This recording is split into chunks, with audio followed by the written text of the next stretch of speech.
Guys, for today's video, papalit tayo ng Philip. Maglalagay tayo ng Philip, parking light,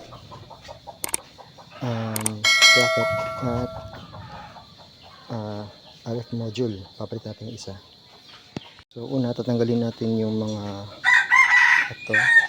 mga screw nya, tsaka dito sa baba. So bababa rin natin yung kanyang MBL. So kailangan natin ng mahaba-habang ito.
Thousand years later. Biglang umulan. Naku, bigat pa. So ito na nga siya guys, no? Papalitan na lang natin siya. Balik kukunin na natin yan. Tapos isasalpak na natin yung Philip.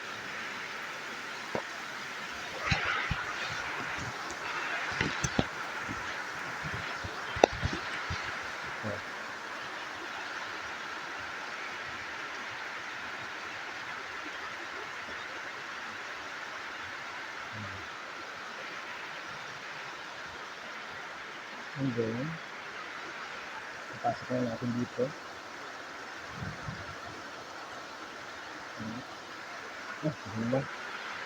And then,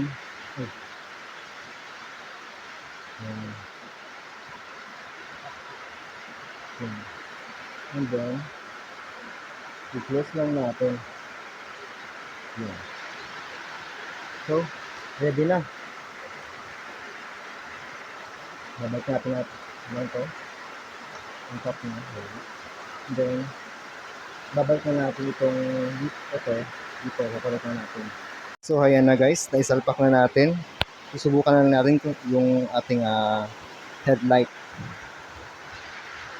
Try natin ibalik. So guys, hindi ko pa na-try na ibalik yung mga screw nya. Pero, try natin na panda rin.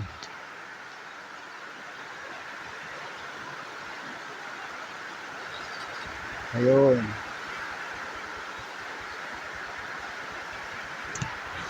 So, maliwanag siya.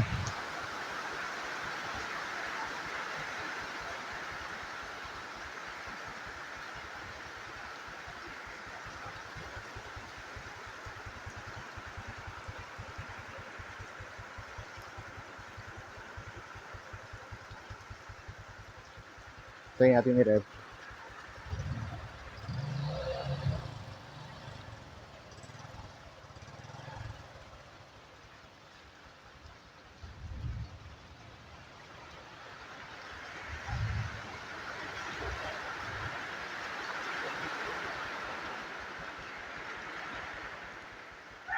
A few moments later. So ngayon naman guys ay maglalagay naman tayo ng LED dito sa butas na to. Okay. Bali ito natin ilagay yung 3mm na LED. So ayan guys, nailagay na natin yung LED dito, pero hindi nakalabas yung ulo niya, nandun lang sa butas.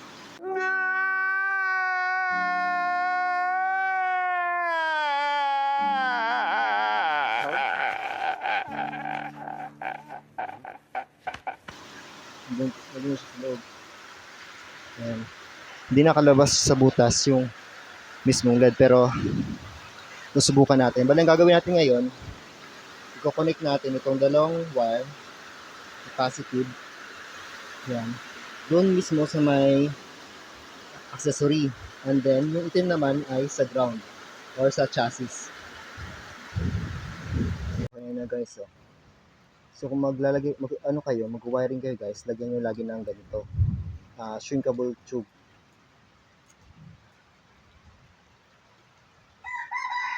Yan, para safe yung connection.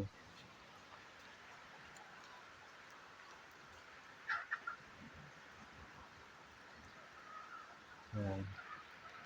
Okay. Yan guys, dinugtong natin yung dalawang ground tsaka dalawang positive para idugtong natin sa isang positive tsaka negative na wire. Kukuha tayo dito. Yan. Kukuha tayo dito. One eternity later. So dito guys, yung ating yung red na ito, i-collect lang natin siya dito sa may accessory lines. So dito lang siya. Yan. So pag pinanda natin accessory at umandar siya, ibig sabihin sa accessory lang siya. So hindi natin pwede lagyan dito sa may ECU kasi baka magkaroon ng error. So dito lang tayo sa may mga accessory lines. So tinanggal ko na rin yung cover para malaman natin kung saan yung ground niya. So nakita ko is ito. Ayan, dito siya sa chassis. So dito siya. Dito. So yung itim ay ito. Itim. Dito natin yan itatap. So ayan na, kompleto na guys at nakabitan natin. Medyo hindi lang maintindihan pero tama naman yung ating ating wiring. So ibalikan natin to sa ating headlight and pandarin na natin. Okay guys, the moment of truth. Ayun. Ayan.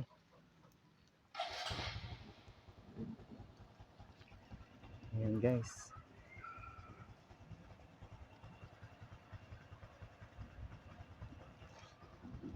Ayan na.